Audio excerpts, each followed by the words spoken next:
friends of our channel, be welcome. Did you watch the previous videos?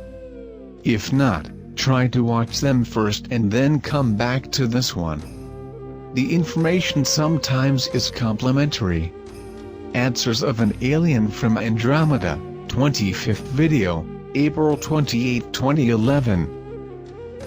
Mythy, our friend Cindy asks some questions that encompass several other questions asked by other friends, so I'll ask about the points raised by it. Question: I would like to understand why the reptilians were not stopped from interfering with the development of humanoids on Earth. By this I am referring to 100 or so years ago, when contact was made, when Earthlings were not at that point in development for alien interactions. Not only did they interact, but made agreements. One of which is the extermination of all the humanoids on Earth. This is okay with the community Galactica? Well, Cindy, as I explained previously, you as residents of this planet at this time, may accept to live with other races of free and spontaneous will. We also understand that this decision is an elitist, does not represent the will of your race as a whole. But, see, you as a race, in this present state should have learned to choose your leaders. If not for our presence on the planet, you would no longer be inhabiting the Earth long ago. When I say our presence, I mean the many races who fought to preserve this colony of humanoid underdevelopment. One day, you may access the history of this colony, and will be amazed with the many struggles to defend you from annihilation. Currently, with the advent of the community Galactica, no race could promote an annihilation, as you mentioned. The reptilians are using the lust for power and control of your elites to control the planet. We know this, but we can only intervene if we can prove their participation in genocide on your planet. Your elites have done it, killed its human for them. We cannot influence decisions of your own society. The survival of your race depends on yourself, as a race. Question: whether or not we are ready for the new age. Even if we were cavemen, I thought killing of any living entity is not allowed. How can any agreement be honored when those that the agreement affects have not agreed or disagreed to participate, even worse, not knowing this agreement existed? See, you have hundreds of extinct races of animals, insects and tribes of humanoids by ignorance, religion, politics or greed. Your planet is in chaos.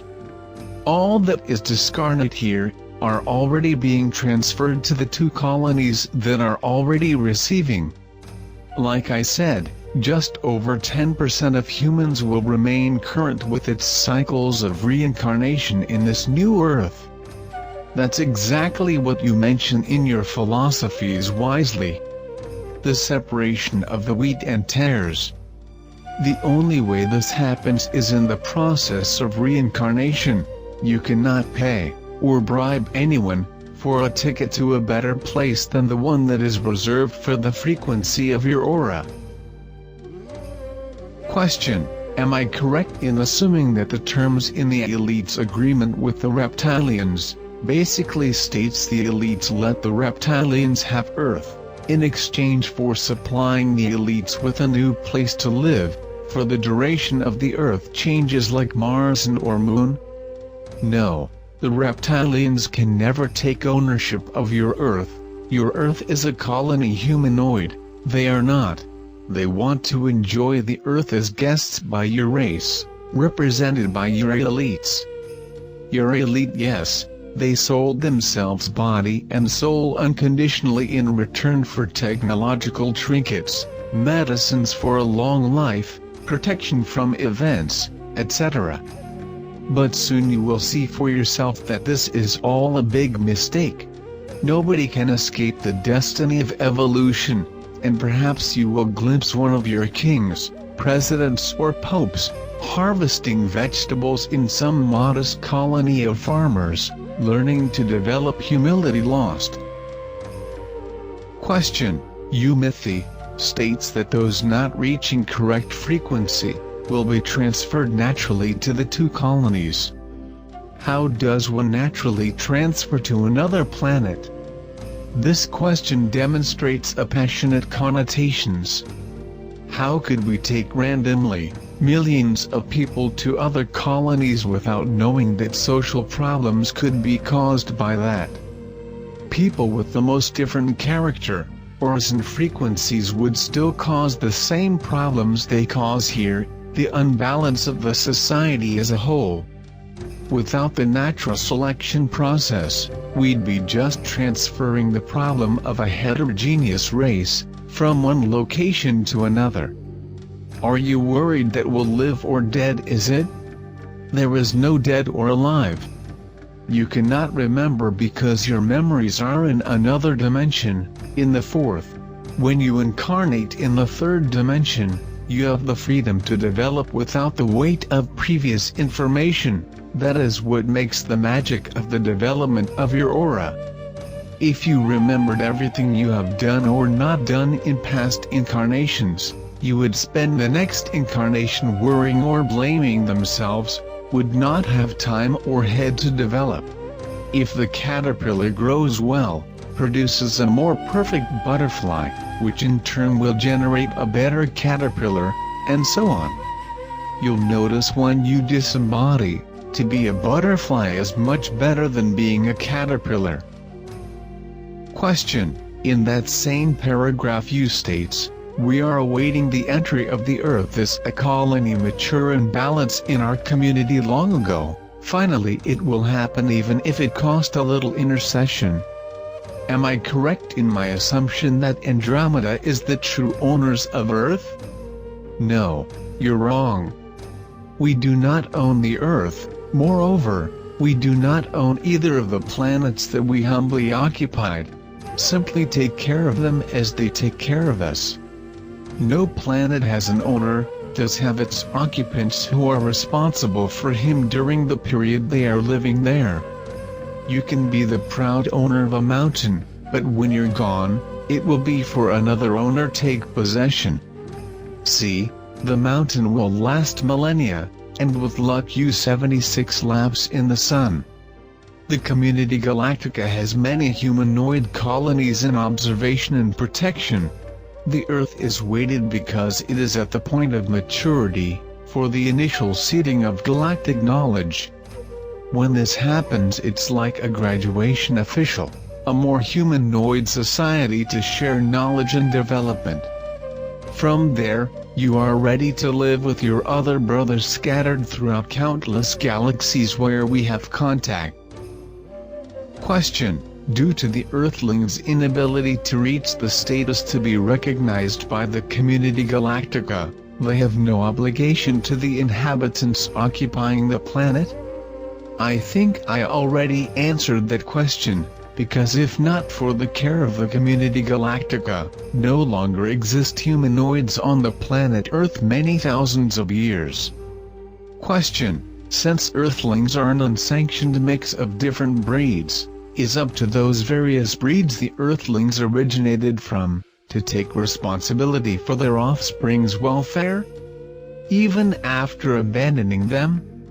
As long as they die from natural causes, this is acceptable? You've heard the expression, be fruitful and multiply? Okay, this is the direction of seeding colonies in the farthest reaches of the universe. The result of growth reflects the quality of the seed. The cultures that gave their genes to develop here has no responsibility for their seeds. They were not abandoned, were planted. Your concept of life and death is that passionately separates the two stages. The humanoid colony of Earth, a few handfuls, generated billions of beings.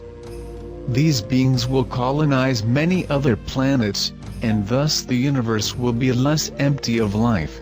Regardless of frequency bands, The last age of the planet was exceptionally fertile. You are coming close to the first connections with the reality of matter, space and energy of the aura generated by mental activity.